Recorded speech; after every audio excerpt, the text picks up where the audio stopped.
Hi, it's Kenda with Finn Real Estate Group, and wow, what a year we have had in the Los Cabos real estate market.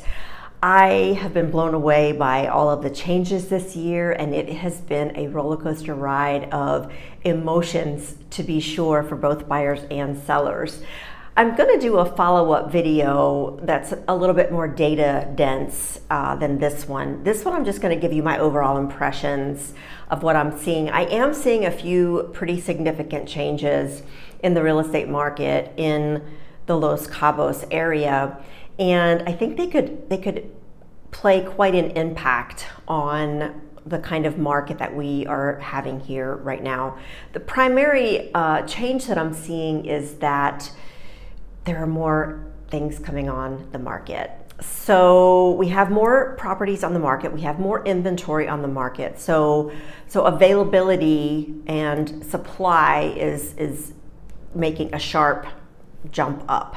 Now there are a couple of reasons that I think that's happening, and I'll talk about that in another video, but that is definitely happening. We've had a huge spike in available properties coming on the MLS system this past month and a half, maybe 2 months.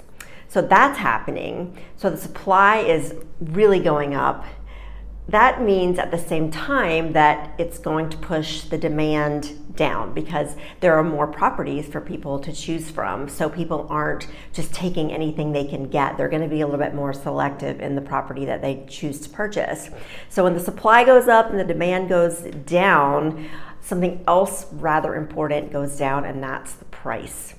Now, I'm not seeing a huge dip in pricing yet, and I'm really not even seeing a dip in the ratio between the asking price and the sale price, which kind of tells you if people are making lowball offers. That's not budging yet, not very much, but it will because there's so much more supply in the marketplace.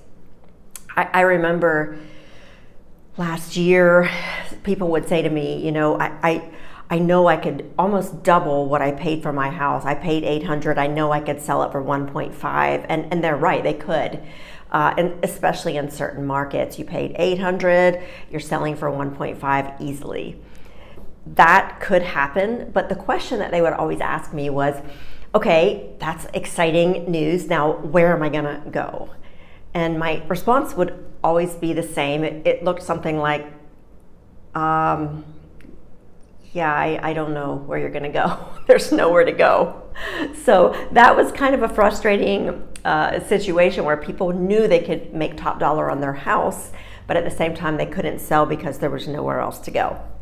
So that is a significant thing that's happening in the market because there's more inventory on the market. So if you have even thought about selling, you cannot wait. Now is the time you have to sell. First of all, it's high season. Second of all, we're starting to see an influx of inventory come onto the market, which is going to drive prices down. So if you want to try to have an opportunity to sell at the top of your market and still have options of places where you'd like to go, you don't want to wait. Now is definitely the time that you need to be seriously thinking about calling me, and we can sit down and talk about how much we think we can get your property for, get for your property, and then try to find you somewhere else to move to. So it's a very exciting time for buyers and sellers both, and I would love to work with you. So if you have any questions, as always, please feel free to leave them in the comments below, and I'm happy to help and respond to any questions that you may have.